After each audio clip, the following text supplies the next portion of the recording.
Hello, good evening, guys, and welcome to Real Reds Talk, and welcome to the Crystal Palace preview. As you can see, I'm joined today by the one and only Sam McCabe. How are you doing today, Sam? All right, mate. Back from Berlin, chilling, working, doing all the usual stuff, and G Song Park. Nice birthday presents from yours truly. So yeah, got to wrap that on the video. Had to be done. Yeah, and if you're currently watching, guys, don't forget to hit that subscribe button and the notification bell so you don't miss a thing from us. Got content dropping every single day, so make sure you hit that subscribe button. Now, we're going to get into the preview shortly, Sam, but there's a few topical items I want to discuss. One of which is Dean Henderson apparently is on the verge of joining Newcastle. Sources say Henderson was in Newcastle for talks on Wednesday, and a deal is 99% done. That's coming from Samuel Luckhurst, who's the chief correspondent for Manchester United News, I believe. Is this good news? A good move, for Henderson, do you think? For him personally, yeah, because he's probably not going to get any game time under Ten Hag. I think he's going to stick with De Gea, even though I don't think De Gea is his ideal goalkeeper either. Probably one of the few assets that we can get very good money for. He's young. He's got a lot of years on his contract. He's a decent keeper as well. It's not like he's a secondary choice keeper because he's not as good as De Gea. He's got attributes better than De Gea. Obviously, his shot stopping is not at De Gea's level, but his distribution is better. He's better with his feet, commands his box a bit better. So he has got his positives. And yeah, he's a sellable asset, unlike a lot of the players who are leaving in the summer. So if that can increase Ten Hag's transfer budget, 30, 40 million, then great. Get somebody. I'm sure Tom Heaton could do a decent second keeper job to De Gea. So yeah, I think it's win-win for everybody, really. Yeah, I'd absolutely snap 40 million. I'd take 30 million for him in a heartbeat because I just think that can go on someone like Timber, for example, who's we're linked with for 30 to 35 million. So if that can free up funds for that and the wage bill as well, I think Henderson's on 100k to 125k, somewhere around that figure. Or a defensive midfielder, for God's sake. I'm so sick of not being linked with a defensive midfielder. It's driving me insane. It's a weird one, that, isn't it? Like, we get linked with De Jong, we get linked with Nunes, get linked with Timber, but no solid, like, defensive midfield, like a specialist in that area. It's strange. But just sticking with Henderson, Sam, if you was to give him, like, a level of his ability, where would you rank him amongst keepers, like, say, in the Premier League? Like, where do you think his highest level could be? I think he's just sort of below the top 6 level keeper. I think he's good enough for teams like Wolves. Yeah, West Ham, Wolves, Villa, that kind of level. I think that's where his level. I think he's better than Sheffield United, where he was on loan. I think he's way better than that. I don't think he's quite at top 4. I don't think he's a Premier League winning goalkeeper. Okay. Unless you've got a world-class defense in front of him, like an absolute outstanding 10 out of 10 defense in front of him. Do you think he's got the potential, though? Because he's only young. I think he's only 24 or something like that. Do you think he could potentially get up to, like, England's number 1, let's say, for example? Yeah, why not? I know the England goalkeeper spot is a bit weird, isn't it? Because Pickford's number 1, but for his club, he's awful. I know, like he's been terrible, but for England, he's never let us down, and he's been brilliant. So he keeps his England place despite the fact that at club form, he's not that great. And I don't think we've got an outstanding goalkeeper for England. I don't think any of them are like, this guy's amazing. For England, Pickford is I think he's actually really, really good. It's weird. Like Maguire and Shaw, that for England, they're fantastic. But I play absolutely brilliant for England, but for a club, terrible, absolutely terrible. He could challenge for that place, I'm sure. Like the way Newcastle are going, that Bruno Guimaraes that they got is, I wish we would have got him. I wish we would have got him because he's fantastic. Yeah. So they're building something over there. Obviously, politically, very sort of dodgy dealings, but they're building a good team, and he could be one piece of the puzzle as they climb up the table. So yeah, he's definitely a great buy for them, and he's definitely an upgrade on what's their keeper called? I can't remember. Bravka. Yeah, Dubravka. Yeah, he's an upgrade. He's definitely better than him. So I think they've got one called Darlow as well, who they kind of like switch between, who's not bad either. I think it's called Darlow, something along the lines of that. But I think Henderson would be a great shout for him. Do you think maybe he deserved more of a chance at United?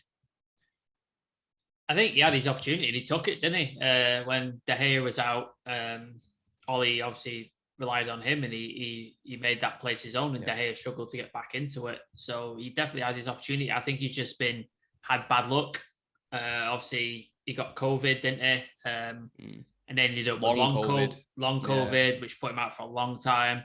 Obviously, even after you get over that, you still have to get back to match fitness because it's a respiratory disease, so you're not going to get back up to full fitness in a short amount of time. And in that time, David De Gea, for the first half of our season, David De Gea has been fantastic. Probably outstanding. Obviously, I think I said something on the tier list yesterday. David De Gea's stats have gone down the second half of the season. Okay. In the first half of the season, he was at 69, 72%. He was like ranging out the same percentage. And then the last half of the season, he went down to like sort of 46, 47%. So obviously it's been a drop off. So maybe if circumstances were different and we had a permanent manager, maybe he might have got an opportunity. But with Ollie going and then Ralph coming in and then there's all this turmoil and the team playing awful, I don't think Ralph wanted to change the goalkeeper. I think he just wanted to keep that goalkeeper, and obviously then that means Henderson doesn't get an opportunity, which is unfortunate, but that's football, isn't it, at the end of the day? Yeah. I actually thought there was a window for him, like a window of opportunity a few times, and I thought there's qualities there that I really like, as you suggested then, the commanding of the box, his distribution. He's got everything that we need in De Gea, and I've always said if you can kind of like mix them together, you'd have like the perfect keeper. But the most recent opportunities that he's got, it was one against Liverpool where his positioning was all over. It was he had a howler as well, didn't he? So there's been a few, and you can say that maybe that's rustiness. If you was to flip that coin and put De Gea on the bench and bring in like every 15 games, then maybe that would happen to him. So it's one of them. I think when he goes to Newcastle and be like the first team keeper there and can evolve and adapt with the team, I think it'd be great for him. I really do. So hopefully we can recuperate about 30 to 40 million for him, something like that. And I think we're both happy with that, aren't we? I wish him the best. I hope he gets like a long career and I hope he gets to sort of become challenge for England #1 and all that. Yeah. Don't have any ill will against the guy at all. Yeah, unless it comes out that he is in fact one of the leaks, then I might have an issue. But sticking kind of with our back line, Sam, this is another topical item that I wanted to discuss. And this is from Fabrizio Romano, and he said today, Manchester United are prepared to let Eric Bailly and Aaron Wan-Bissaka leave this summer. It depends on the proposals, but both have chances to leave the club as expected. Hypothetical question, you're Eric Ten Hag, you get asked why you don't want Wan-Bissaka. What's your response? And you can't say he's shit. I don't think he's shit. I just don't think he's a progressive enough fullback for Ten Hag. Yeah. Like modern day football, you need a progressive fullback. That's what Ten Hag plays. That's what all the top teams play. Chelsea, Liverpool, City, everybody plays that way. And then you're going to need that sort of fullback. And he just isn't that. We've seen how long's he been there? 2 years, 3 years? Yeah, it's about 2 years, I think. And he's not kicked on. He's the same player we bought when he first came in. He's not kicked on. If anything, he's regressed a little bit. Like his tackling seems to who did he play recently? Who was it? I don't know, but I know what game you're on about. Yeah, and he was terrible. He was awful. Normally, the one good side of the thing is his tackling and his defensive awareness, and that went out the window as well. So if anything, he's regressed. But I mean, the whole squad's been terrible, so that could be a result of that. Yeah. But yeah, I just don't think he has that in him, and I think we would have seen it by now if he did. I think Dalot has those qualities. Whether he's up to standard, I don't know. Maybe Ten Hag can work with him and develop him because he's still young. He's only like 20. Is he 23, 24? Yeah. And he shows more in attacking intent than Wan-Bissaka does. And he's got a good cross on him. He's forward thinking. So maybe that's or we bring in a right back that's that level and Dalot plays second fiddle to him. But yeah, Wan-Bissaka just not progressive enough. Again, defensively sound, one-on-one defending and tackling, absolutely fantastic. Probably the best in the league, but going forward, not good enough. Yeah, it's a weird one.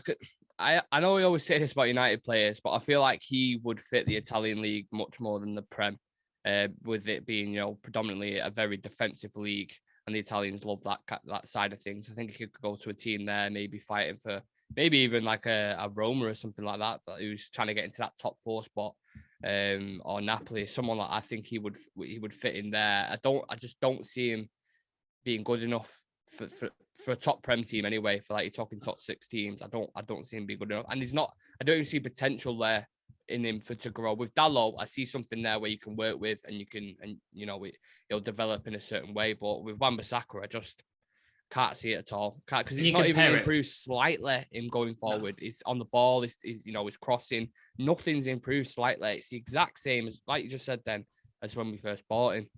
If you compare him to like any of the top 6 right backs, does he replace any of them?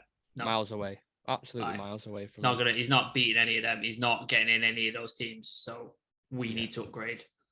Absolutely. Another player, Eric Bailly, obviously been really unfortunate with injuries, but do you think he's been unlucky to not get more starts this season, considering how bad, the likes of Maguire's been?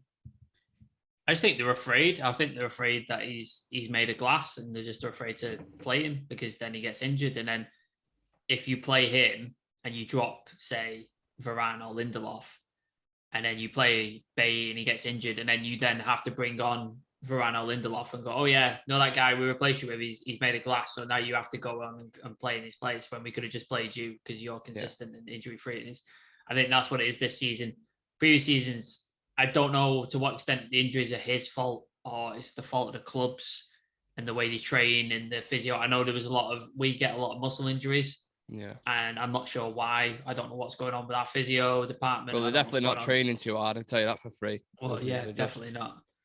Complaining about having to go home in the dark. Yeah.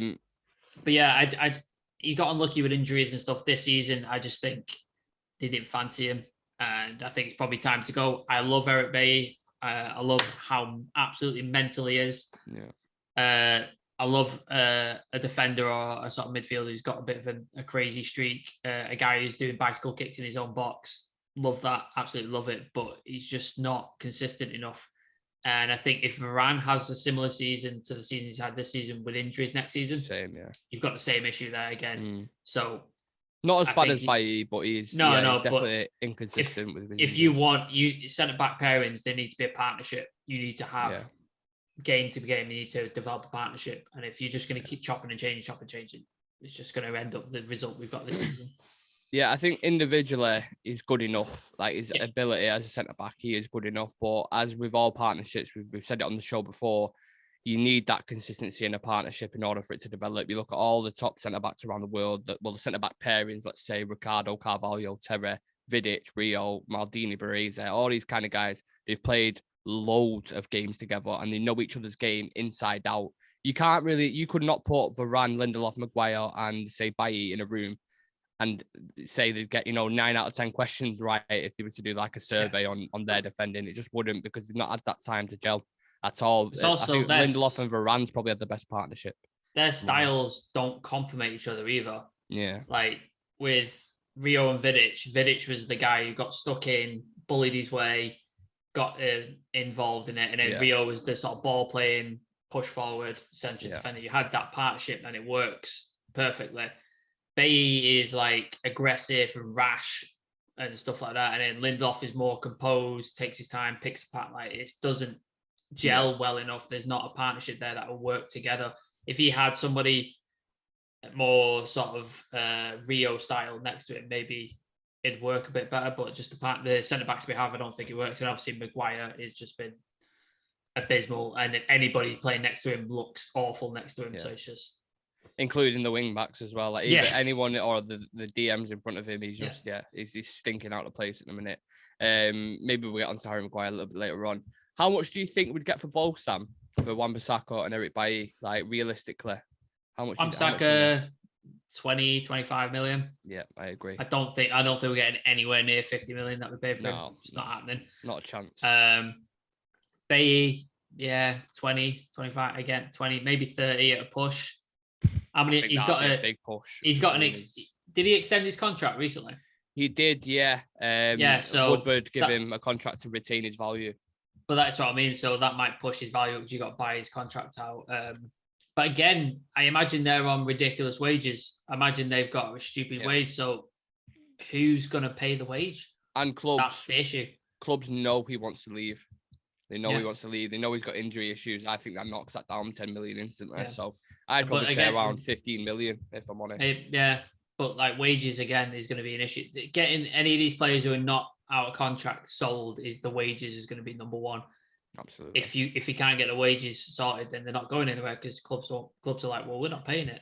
So, and it's so annoying as well because it has such a long-term effect on your transfer windows for the next 3-4 because it's such a struggle trying to get these players out the door. The only reason why we're getting rid of Pogba and Lingard to play like this is because they're out of contract. If they were out of contract, we'd still probably struggle to sell them. Do you know what I mean? Yeah. So yeah, if we can get some money for Bailly, Wan-Bissaka and Henderson, then I think I'm all for that. Now looking towards the last game of the season, Sam, we're away to Crystal Palace. It was the definition of a mid-table team. However, they do look much better under Patrick Vieira than they did under Roy Hodgson. They currently sit 13th in the table, 1 point behind Newcastle with 1 game in hand on them. Our head-to-head record's actually decent against them. We've beaten them 18 times since the Premier League began in 92, but I've only lost twice to them, both times coming under Ole Gunnar Solskjaer, funnily enough. So let's take a look at what players are available for this game. I think Luke Shaw, Rashford, and Sancho trained at the start of the week. I'm not sure if you've seen them reports, but I've seen some reports surrounding that. I'm surprised Luke Shaw's training. I thought he'd be done for the season. Yeah, because he had them screws in his leg. Yeah, the screws been removed. Yeah, been removed. But he trained on Monday, I believe. So yeah, I think that's enough days to kind of maybe get a start or maybe get 45 minutes.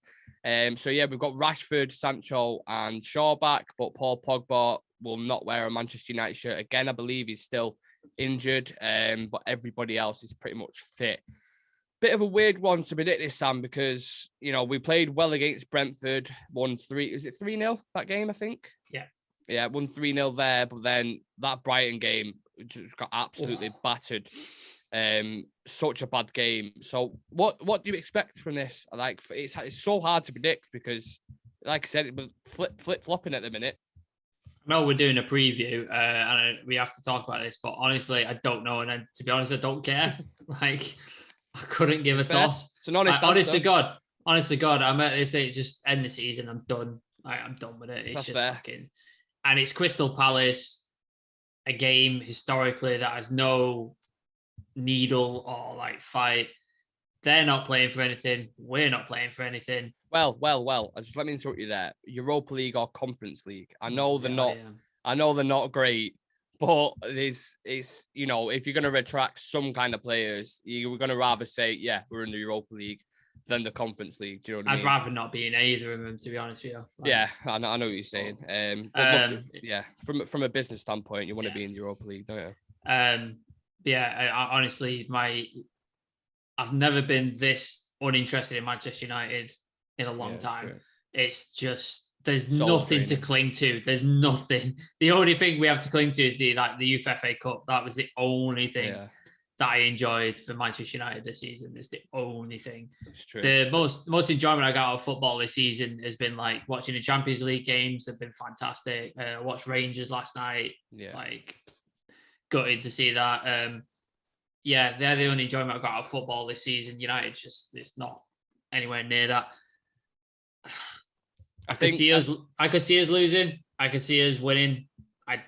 Honestly, it's a pick 'em at the minute. It's 50. It's flip a coin. See what happens. That's where I'm at with it in a minute. Yeah, I think Crystal Palace, they've not got anything. I think the 13th in the league, as I said before, they've not got anything to play for at all. So I can't see them being, majorly up for it. But they are at home at Selhurst Park with their fans, so you never know. I don't think it's going to be a very easy game, but we'll get into the predictions a little bit later on.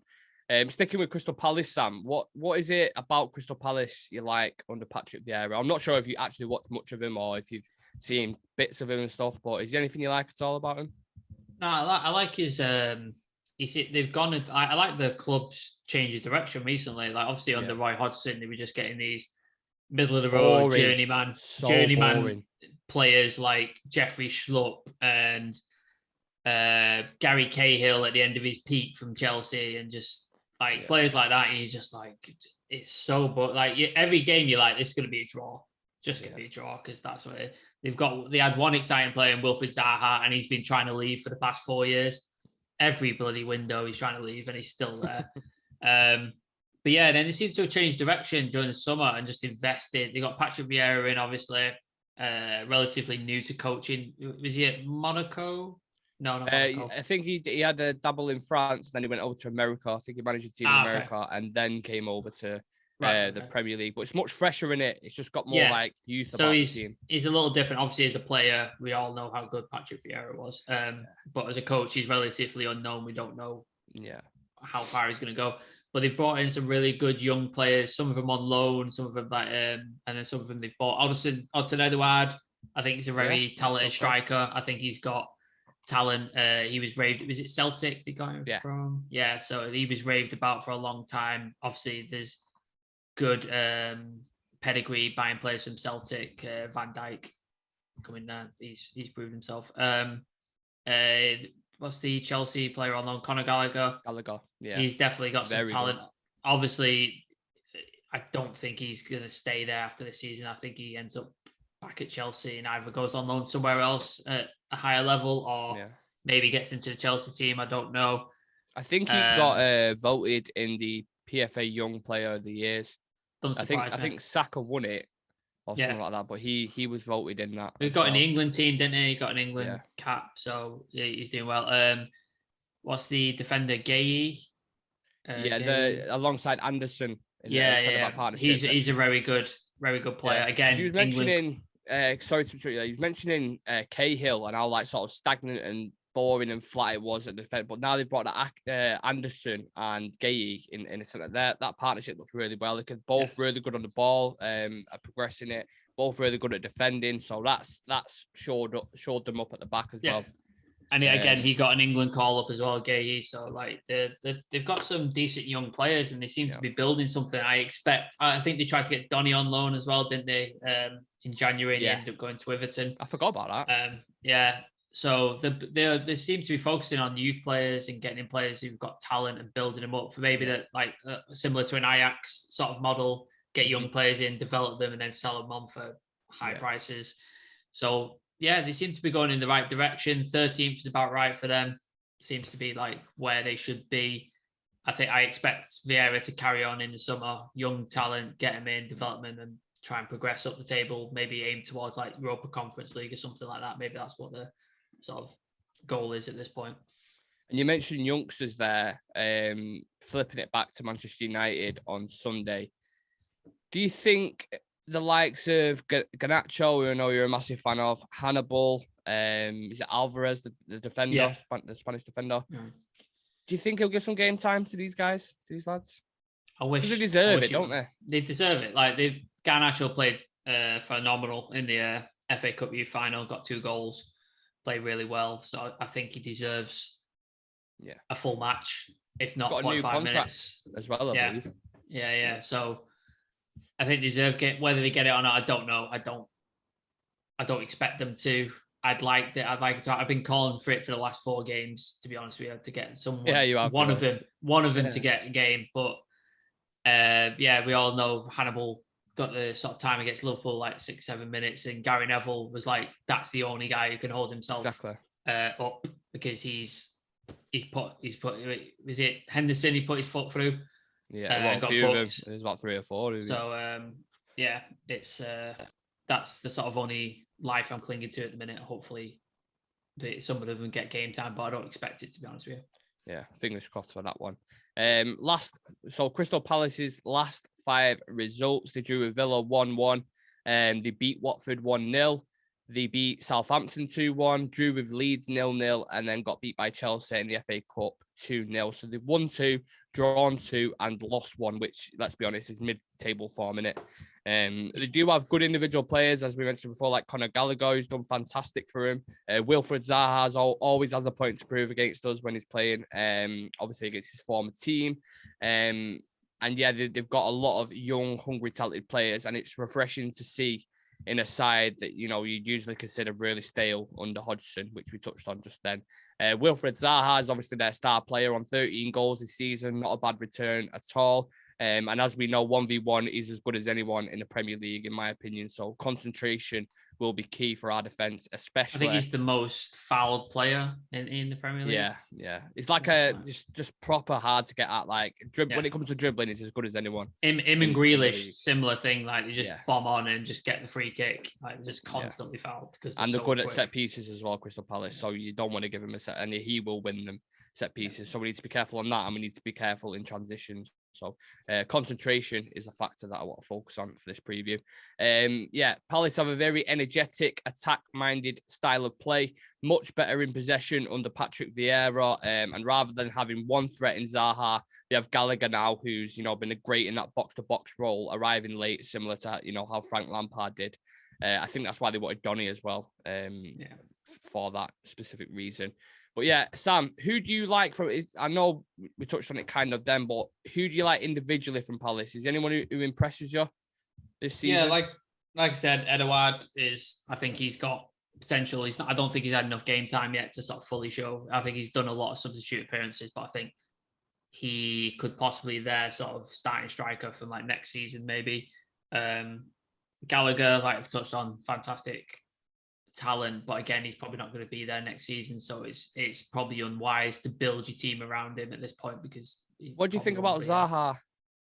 Because he's a bit of you know, I don't know what the word is I'm looking for. He kind of flips opinions. Some people think he's got the potential to be really great. He could go to a bigger club, but do you think he's at his level now, or do you think he should move on? I think the ship sailed when he had the opportunity to go. I think a couple of seasons ago he was on his way to Everton, wasn't he?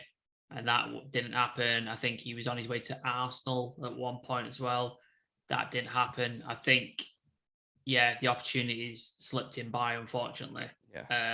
Whether that's through his fault or through the club's fault, I'm not sure. I don't know the sort of inner workings. He's definitely got talent because United spotted it and they bought him. So they spotted something.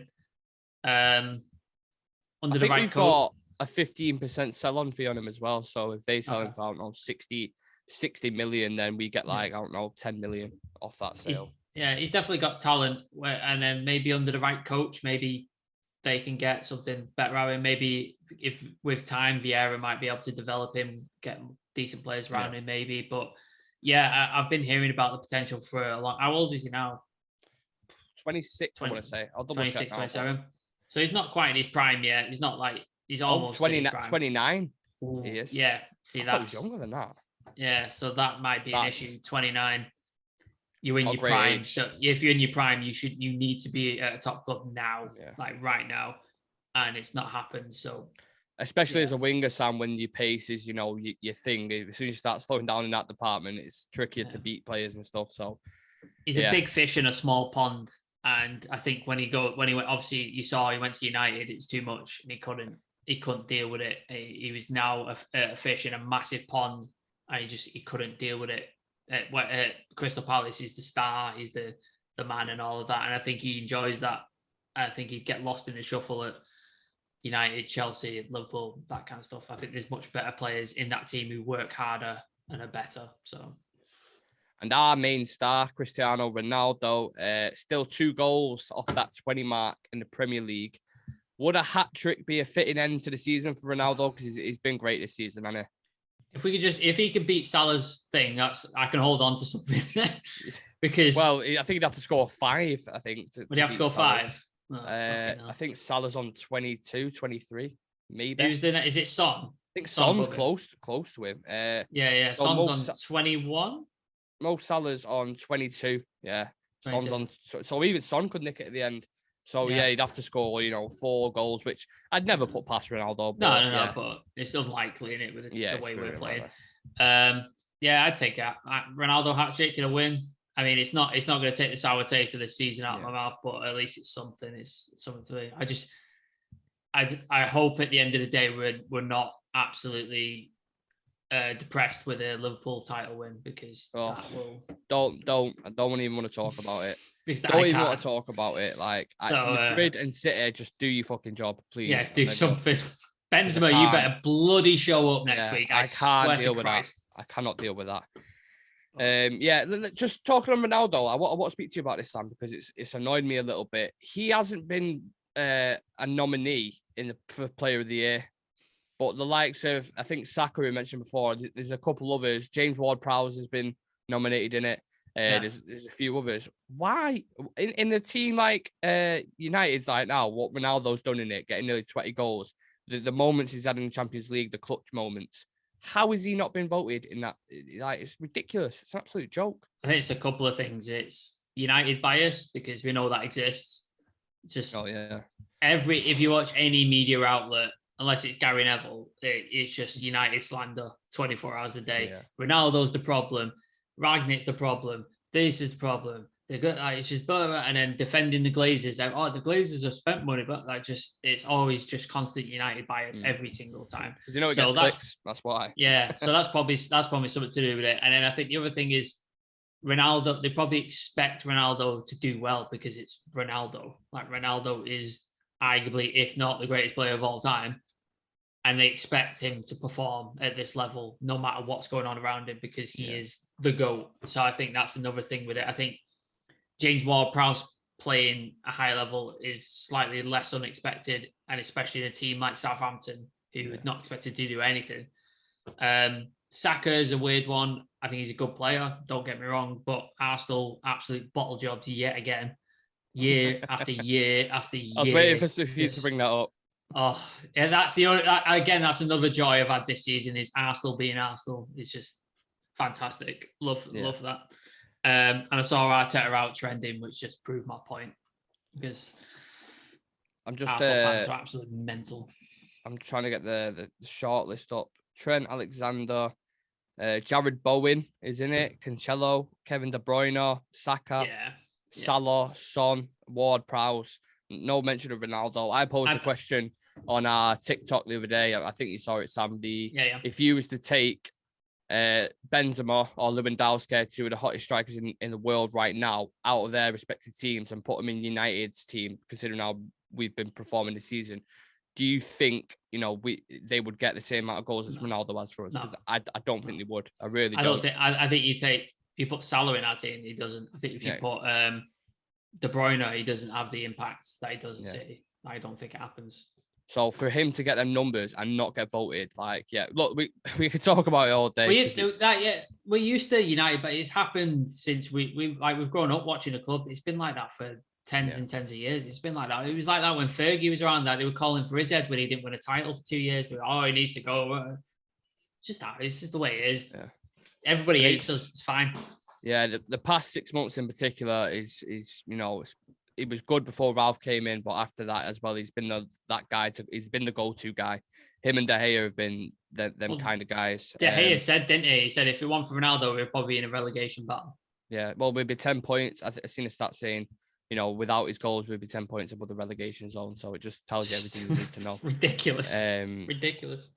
Yeah, looking back to the first fixture, which was Ralph's first game in charge. I think we all remember that first half of absolute dreams. First 45 minutes. Yeah, dreams that got shattered after one game. I was like, we're going to win the Prem, we're going to do this. Yeah. One half got shattered. Crazy. A manager bounce for 45 minutes, never been heard of. Obviously, a lot's changed since then, Sam. We've been knocked out of every competition, lost about 5 players, declined in performance on the pitch on a mega scale. And just about dragged ourselves to this point now at the end of the season. A lot of sentiment surrounding the game. It's the last game of the season. It's Ralph's last game in charge. We've got a few players back like Sancho and Shaw. Surely this has got to be a better performance than the Brighton game. Like, I can't see any. Surely it has to be. Last game of the season, like everything that's surrounding. You got Ten Hag coming in. He'll be at the stadium by the way. Yeah, he's in attendance. Watching the game. So similar to, do you remember the Arsenal game when Carrick was in charge and Ralph was there, and you seen a little bit of a spark there? Like, surely we've got to get something more than that Brighton game, because that Brighton game was fucking atrocious. I don't expect anything, to be honest with you. Like, I know I get called a cynic on this show and I get called negative and all that, but like after the season we've had, I don't have anything left to sort of go, yeah, we could win, or yeah, this might happen, or this could and stuff like that. Yeah. I've said the entire season, most of the players we have on paper are good players, and we should be doing a hell of a lot better than we are. But that doesn't account for attitude and, like we said, mentality. And that's been severely exposed this season by they threw Ollie under the bus, and then Ralph has exposed it, and I love him for it. I absolutely love the honesty in the interviews and the stuff he's been talking about, and how I don't think Rio Ferdinand did though. I know, yeah. I think Rio's angling for a job at United, isn't he? Yeah. It certainly fucking seems like that way anyway. He wasn't happy with Ralph airing Man United's dirty laundry. Yeah. But as fans, I think we respect it because we're like, we never know what's going on. Like under Ollie, he was just like, oh, the lads are working hard. Blah, blah. It's just like, well, if they are, it's not showing on the pitch, mate, because they're chucking on you under a bus because they're awful. So I find it refreshing, but I find very hard to find anything positive to think that we can win this game. If we do, I don't see it being an impressive performance. And if we lose, I'm not going to be surprised because it's been an awful, awful season. I mean, it's easy for us to sit here and say, just play the youth, that, play 3-4 the young lad. Because look, I know we're fighting for Europa League, so he probably won't. He'll probably give him a 10, 15-minute cameo. And I know it's significant in terms of the signings you want to make and, on the business side of things, as we spoke about as well. But just give us something to smile about at the end of the season, because this season has been the worst since the Premier League began. It's been so fucking bad. Like the results, I'm not going to go through them, but them all in your head, Sam, the ones that we've watched together, and it's been so draining and so bad. The Brighton one was one of the worst ones because they played us off the park, and they've got a team that's 1/8 of the value of ours. So it just goes to show that you can't just buy your way to success. It doesn't work like that. You need a proper plan and you need a strategy, and I think we might start to see a bit of that. But look at Brighton. Look at Brighton. They've built a team. A team is the key word, and they've got a manager who's very good. He's great tactically. He's great man manager, all that sort of stuff. And look what he's done with an 1/8 of the budget that we've got, and that's what shows what it's all about. It just shows that if you get a really good manager in and you build an actual team, you can do something. Yeah. And if you give him time as well, that's the main thing. Give him time to work with the players. Give him time to recruit the players that the manager wants, because as we know, the players that are on that pitch a lot of the time aren't even the players the manager wants. It's a second or third choice, or it's a player from when the previous manager was there. Or it's a player that they think will get shirt sales and it just doesn't fit into the team whatsoever. But they're like, this is a marquee signing, like Edison Cavani or something like that. It's just like, it doesn't fit in the team. And it's just like, marketing FC. That's what they call it. Brand United. Yeah. So with everything that's been said, Sam, time for the predicted 11. I'll go through mine first, as always. It's a strange one to predict this because there's players back. You got the young players who are going to get game time, imagine. So it's strange, but I'll go with David De Gea in net, Diego Dallo right back because Wan-Bissaka's been awful. Varane, I think he'll play Maguire because captain and, send off for the end of the season. I think he'll play Maguire. I think Luke Shaw's back now. Tellez has been shite, so bad. So I think Shaw deserves to come back in straight away. If he's fit. If he's fit, I'll say that. If he's fit. If not, then obviously it's got to be Alex Tellez. I think they'll go back to Bruno, McTominay and Fred McField. McField. McField. That's the new one. There we go. It's a new thing. Hopefully not for next season. Anthony Elanga starting on the right, Cristiano Ronaldo up top, of course, and I think Jadon Sancho will come back in. If Sancho isn't fit enough, I think Rashford may start. What's your predicted 11, Sam? It's pretty similar. David De Gea, Dallo, Varane. I don't think Maguire will play. I think it's going to be Varane, Lindelof. I don't think Shaw's going to be fit enough, so it's going to be Tellez. Because I think removing screws and getting to match fitness, I don't think you come back if he's just started training on Monday. I think it's probably going to be McFred and Bruno, because I think we've seen the last of Pogba in a United shirt, and I think Matic had his farewell, didn't he, at Old Trafford? So I think that's he's done. I won't be surprised to see Juan Mata, to be honest with you. It wouldn't shock me. Maybe Elanga, Mata and Ronaldo. Maybe that's something that's going to there. But if I'm thinking with my head, it's probably going to be Elanga, Rashford, and Ronaldo, because I don't think Sancho's fit enough. I think he'll be training, he'll be on the bench with Shaw, but I don't think he's going to start. I don't think he'll be fit enough to start. Interesting. I think regardless of the way, it'd be nice to see him get on, even if it's, half an hour or whatever. I think it'd be nice to see him. Score predictions, goal scorers. What do you think? Always a fun time to predict United at the minute, isn't it? It's just like you say about Fred, it's just a bipolar. You don't know what you're going to get. It's up and down, flip-flopping, constant. I want to be negative because that's all I see happening. Just get honest prediction. What do you think? 1-0 Crystal Palace. I just think it's going to be that to end the season. It's going to be an awful game, mate. Honestly, oh. I just think it's going to be like no desire, no fight from us. Yeah. And I think they're just going to end up with like you said, a set piece corner or a free kick or something. It's going to back in the net. That'll be it. Go out on a whimper like the whole bloody season. It'd be interesting to see what players are on the pitch at the end, clapping the away fans and stuff like that. Be interesting to see. Score prediction wise, I'll go opposite, and I'll try to be positive. I'll say 2-1 United. Ronaldo to get a goal as well. I think I hope I'm wrong, and I hope you're right. Yeah, of course. That's what I hope. And that is obviously, on Sunday, 4:00 kickoff. Obviously, every game's being played at 4:00 because it's the last game of the season. Of course, I'll be doing a watch along with maybe one of the other lads on the channel, and we'll have reaction pre and post match for you lot. Thank you to all you guys watching it. Since we started it, we've started Real Reds properly at the start of this year, and it's been really positive. We had really good feedback. I've enjoyed it with the lads, and it's only going to go up from here. Also, thank you to the guys watching. If you haven't subscribed yet, please click that button and the notification bell. We've just passed that 150 mark on subscribers now, so we're pushing for 200, which would be amazing.